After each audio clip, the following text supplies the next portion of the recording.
नमस्कार, एक बार फिर से आप सभी का स्वागत है। इस वीडियो के माध्यम से मैं एक बहुत यूजफुल जजमेंट हाई कोर्ट का आप लोगों के साथ शेयर करने वाली हूं, जो पति लोगों के लिए बहुत यूजफुल है और बहुत ध्यान रखने वाली बात है। ज्यादातर लोग ऐसी लापरवाही और गलती कर लेते हैं। कोर्ट की लंबी प्रक्रिया और महंगे खर्चे से बचने के लिए लोग स्टैंप पेपर पर तलाक ले लेते हैं पति पत्नी और अलग रहने लगते हैं, और उनको लगता है कि तलाक हो गया है उनका।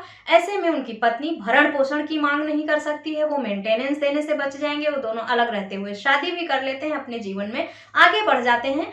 आज का जजमेंट इसी टॉपिक पर आधारित है, जिसमें एक पति को इसी तरह की गलती करने की वजह से बहुत बड़ा हर्जाना भुगतना पड़ा। तो चलिए डिटेल में जानते हैं क्या है पूरा मामला और इस जजमेंट में किस तरह का निर्देश हाई कोर्ट ने दिया है।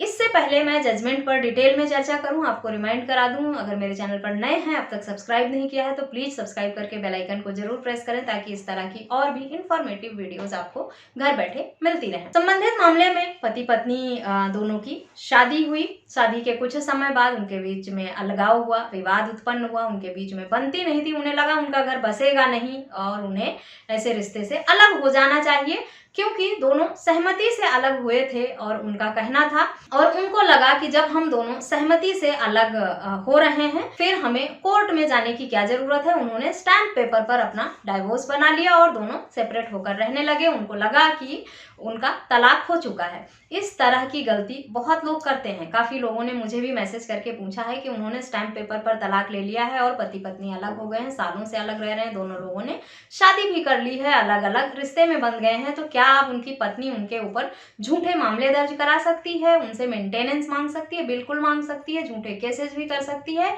और भरण पोषण भी ले सकती है। आपने शादीशुदा होते हुए दूसरी शादी की है, हिंदू धर्म से हैं अगर आप, तो आपके ऊपर दूसरी शादी करने के अंतर्गत भी मामला दर्ज करा सकती है। आज पत्नी की सहमति थी, आज उसने स्टैंप पेपर पर लिख दिया, कुछ सालों बाद उसके जीवन में कोई तूफान आया, कोई बवाल हुआ, या जिसके साथ वो लिव इन में रह रही थी या दूसरी शादी करने को सोचा था वो उसको छोड़कर चला गया, या उसके साथ कोई विपरीत परिस्थितियां हुई, हालात बिगड़ गए, तो ऐसे में पत्नियों का दिमाग यही चेंज होता है कि उनका तलाक तो हुआ ही नहीं था, तो उन्हें वापस अपने पति के पास जाना चाहिए, और वो वापस आके अपने पति से हक अधिकार मांगने लगती हैं अपना। और अगर पति ने दूसरी शादी कर ली है बिना तलाक लिए ही, क्योंकि तलाक तो स्टैंप पेपर पे हुआ था और वो कानूनी रूप से मान्य है नहीं, कोर्ट इस तरह के तलाक को बिल्कुल भी कानूनी मान्यता नहीं देता है। तलाक आप सिर्फ कोर्ट के आदेश पर, कोर्ट की डिक्री पर ही ले सकते हैं। कोई भी स्टैंप पेपर पर, नोटरी पर या ओथ कमिश्नर से रजिस्टर्ड करा के किसी भी तरह का तलाक नहीं होता है। ये बात आप लोग अपने दिमाग में अच्छे से बिठा लें, और अगर ऐसी गलती आपने की है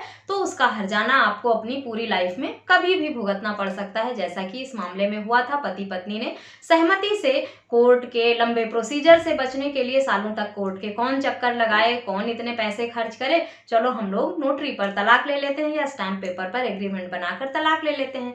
तलाक लेकर दोनों अलग रहने लगे। साल 2 साल नहीं, मामला 14 साल तक अलग होकर ही चलता रहा। 14 साल बाद पत्नी के दिमाग में क्या आया कि उसने पति से भरण पोषण की मांग की 125 सीआरपीसी में, और इंटरिम मेंटेनेंस का आदेश हो भी गया।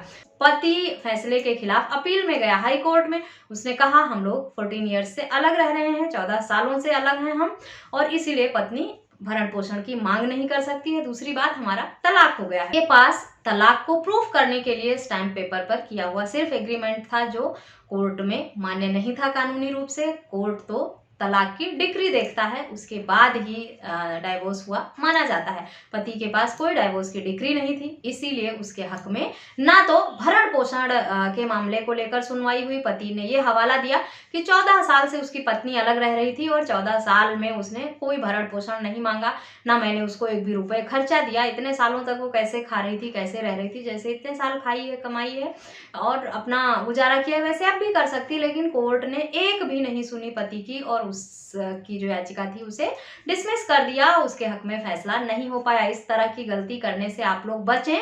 थोड़ी लंबी प्रक्रिया और कुछ पैसे के खर्चे से बचने के चक्कर में आप अपने आप को बहुत बड़ी प्रॉब्लम में डाल लेंगे, और बाद में कोर्ट में आपकी किसी भी तरह से कोई सुनवाई नहीं होगी, जैसा कि इस जजमेंट में हाई कोर्ट ने साफ निर्देश दिया है कि अगर तलाक हुआ है तो तलाक की डिक्री प्रेजेंट करिए, और 125 सीआरपीसी में पत्नी पूरी लाइफ में कभी भी भी भरण पोषण मांग सकती है, कोई टाइम लिमिट नहीं है उसकी कि पत्नी 5 साल या 4 साल या 10 साल या 15 साल तक ही आपसे भरण पोषण मांगेगी। वो आपकी पत्नी है, पहले कमा रही होगी, पहले उसके हालात अच्छे रहे होंगे, वो सक्षम रही होगी। अब वो सक्षम नहीं है, उसके साथ हालात बिगड़ गए, परिस्थितियां असामान्य हो गई, तो वो कहाँ जाएगी? वो पति से ही भरण पोषण मांगेगी। इस बात का ध्यान रखें और बहुत ही सावधानी के साथ अपने मामले को सेटल करें।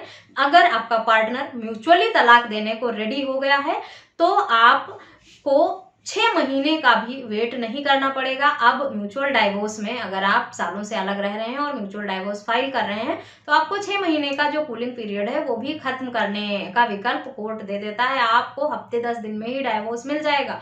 थोड़ा पैसा खर्च होगा आपका, लेकिन आप इस तरह की मुसीबत से बच जाएंगे। इस मामले में पति 14 साल अलग रहकर भी अगर उस 14 सालों में वो लाइफ में आगे बढ़ जाएगा और शादी कर लेगा, बच्चे भी कर लेगा और फिर उसकी पहली पत्नी वापस आके अपना हक अधिकार जमाने लगेगी, रहना चाहेगी साथ में, तो उसकी जिंदगी का क्या बनेगा और वो कैसे बैलेंस करेगा अपने आप को और अपने परिवार को? इस तरह के हालात उत्पन्न होने से आप ही अपने आप को बचा सकते हैं।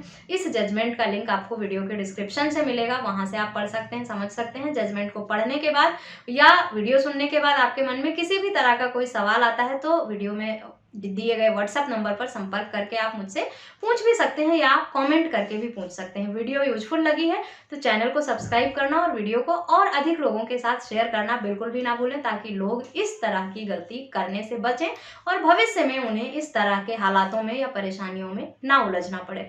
इस वीडियो में बस इतना ही, मिलते हैं नेक्स्ट वीडियो में, तब तक के लिए थैंक यू एंड बाय।